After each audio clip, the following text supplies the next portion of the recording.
নমস্কার বন্ধুরা, শুভ সকাল। সকলে কেমন আছো? আশা করি সকলেই ভালো আছো। ভালো থাকো, সুস্থ থাকো, এই কামনাই করি। আবারও তোমাদের কাছে নতুন একটা ভিডিও নিয়ে চলে এলাম আমি পিউ। তো সকাল সকাল উঠে আজকে অনেকক্ষণই পড়েছি, উঠে সব বাসি কাজ সারাও হয়ে গিয়েছে। আর মেয়ে উঠে পড়েছে, তাই জন্য ওর জন্য দুধটা একটু গরম করে নিই। সকালবেলাটা ভাবছি দুধ বিস্কুট খাওয়াবো, দুধ খেতে চায় না, তাই জন্যে না দুধ আর নিতাম না। আবার এখন বায়না ধরেছি নিজে থেকেই যে দুধ খাবে। আমি বললাম তাহলে ভালো বলে কিছুটা আগের দিনে রাত্রিবেলা সিমুই হয়েছিল, ফ্রিজে রেখে দিয়েছিলাম কিছুটা দুধ, আর ওকে এই যে বাকিটা গরম করে বিস্কুট দিয়ে খাইয়ে দিয়েছি। আর এদিকে দেখো, আজকে যেহেতু বৃহস্পতিবার, আলপনা দিয়ে সুন্দর করে পুজোও সারা হয়ে গেছে, সব কমপ্লিট। তো চলো বিছানাটা ক্লিন করে নিই, কারণ বৃহস্পতিবার মানে সব কিছু টিপটপ পরিষ্কার রাখতে হবে। ও বেডশিটটা তুলেছি, তার কারণ হলো আজকে অনেক কিছু কাছাকাছিও করেছি, ঠিক আছে। আর কী বলো তো, আমি বৃহস্পতিবার হলে একটুখানি নিজে থেকে চাই যে বেডশিটটা চেঞ্জ করে দেওয়ার, সেই কারণে চেঞ্জ করে দিলাম। আর ওই যে আমার মেয়ে তো দুষ্টুমি করেই যাচ্ছে, ভাবছে কখন বিছানায় উঠবে সেই চিন্তা করছে। আর বড় মেয়ে ও বাইরে গেছে একটুখানি, বললো মামা বাইরের দিকে যাচ্ছে, ঠিক আছে যাও, তাড়াতাড়ি চলে আসবে বলে গেছে। সবসময় তো আর মেয়েদেরকে কী বলো তো, ঘরের মধ্যে সবসময় তো বন্দি করাটাও তো উচিত, ওদেরকেও একটুখানি খেলতে দিতে হয়। সেই কারণে আমি একটুখানি বললাম যে ঠিক আছে যাও, তাড়াতাড়ি চলে এসো। আর এদিকে ছোটো মেয়েকে কেন ছাড়ি না বলো তো, ও তো ছোটো, সামলাতে পারবে না, ছটফট করবে, কোথায় পড়ে যাবে, সেই কারণে ওকে ছাড়ি না। তো ওকে ছাড়িনি। আর এই দেখো না, যত খাটের নিচেতে না কাগজ কুঁচো করে আমার মেয়ে ছড়ায়, আর বলো কেন আমার একটু একটু করে কাজ বাড়ায়। তো আর কী আর করবো, ঘরের মধ্যে রাখি, দুষ্টুমি তো করবেই। তো সেই কারণে বিছানাটা ক্লিন করে নিই, মেঝেটা ঝাড় দিয়ে নিলাম, তারপরে রান্নাটা চাপিয়ে নেব, বেলা তো হচ্ছে। তো আজকে যেহেতু শরীরটা খুব একটা ভালো লাগছিল না, সেই কারণে খুব একটা বেশি কিছু আজকে রান্না করব না।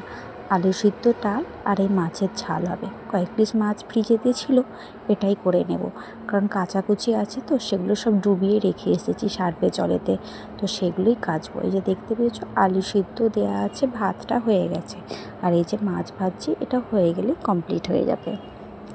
তো তারপরে রান্নাটা যেহেতু কমপ্লিট হয়ে গিয়েছিলো, তো বাসন মাজতে চলে এসেছিলাম।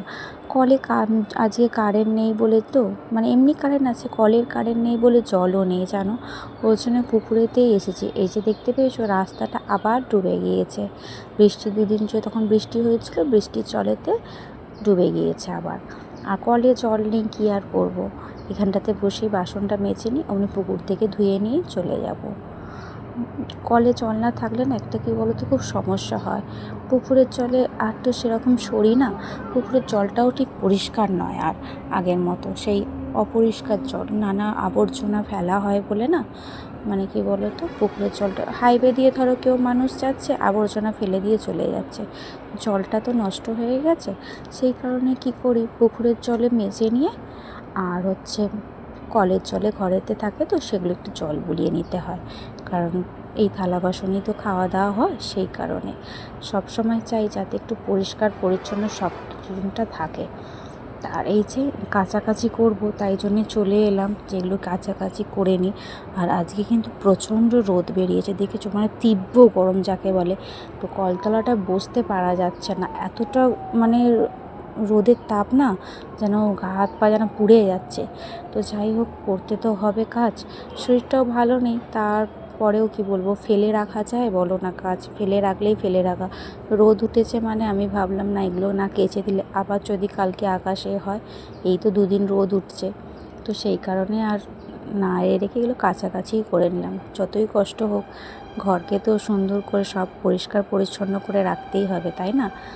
আর এই যে জানি না কবে যে জলটা শুকনো হবে, আমি শুধু সেটাই ভাবি যে রাস্তাঘাট কবে যে শুকনো হবে, সারা বছরই কি বৃষ্টি হবে নাকি কি জানি, আর ভালো লাগে না গো। তো যাই হোক, চলো এগুলো সব জলেতে ধুয়ে নিই, কাঁচা তো হয়ে গেছে, এগুলো ধুয়ে নিই, ধুয়ে নিয়ে যেগুলো শুকনো হয়েছে সকালবেলা দিয়ে মানে কাছাকাছি হয়েছিল কিছু জিনিস, সেগুলো তুলে নেব, বাকিগুলো মিলে দেব। আর আজকে যা রোদ দিয়েছে, মানে 1-2 ঘন্টা রোদ যদি করে না, সব শুকনো হয়ে যাবে এক নিমিষের মধ্যে। তাই চলো, এই যে আমার কাঁচা কমপ্লিট হয়ে গেছে, আর শুকনোগুলো তুলে নিয়েছি। আর এই যে এগুলো একটুখানি সব জামা কাপড়গুলো মিলে নিই। আর আজকে এই যে তীব্র গরমে সারা দিনের যে কাজ তোমাদের সাথে শেয়ার করলাম, তোমাদের কেমন লাগলো ভিডিওটা কিন্তু অবশ্যই কমেন্ট করে জানিও। আজকের ভিডিওটাও কিন্তু বেশি দূর আমি করলাম না, অবশ্যই কিন্তু তোমাদের কমেন্টে চাই আমার। তো আমার এই ছোট্ট ভিডিওটা যদি কারোর ভালো লেগে থাকে, একটা লাইক আর একটা কমেন্ট দিয়ে বন্ধু হয়ে পাশে থেকো। আমিও তোমাদের পাশে থাকবো বন্ধু হয়ে। আর হচ্ছে যাদের কাছে এই নতুন ভিডিওটা পৌঁছবে, যদি মনে হয় এই ছোট্ট পরিবারটার সদস্য হওয়া, তাহলেও হতে পারো। কেমন?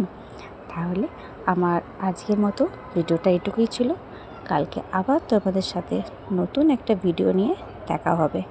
আজকের মতো তাহলে আসছি। তার আগে একটা কথা বলি, তার আগে সকলে কিন্তু ভালো থাকো, সুস্থ থাকো। সামনেই কিন্তু পুজো, ঠান্ডা লাগিও না একদম, কারণ পুজোতে তো অনেক কেনাকাটা করেছো, তাই না? তো পুজোতে তো আনন্দ করতে হবে, তার জন্য নিজেকে সুস্থ রাখতে হবে, ভালো রাখতে হবে। তাই জন্য একদম ঠান্ডা লাগিও না। আর পুজোয় সাবধানে ঘোরাফেরা করো, ভালোভাবে ঘোরো, সাবধানে থাকো। আর নিজেদের যাদের বাড়িতে ছোটো ছোটো বাচ্চা, আমার মেয়ের মতো, তাদেরকে খুব সাবধানে রেখো। কেমন? আজকে তাহলে আসি, ভালো থেকো।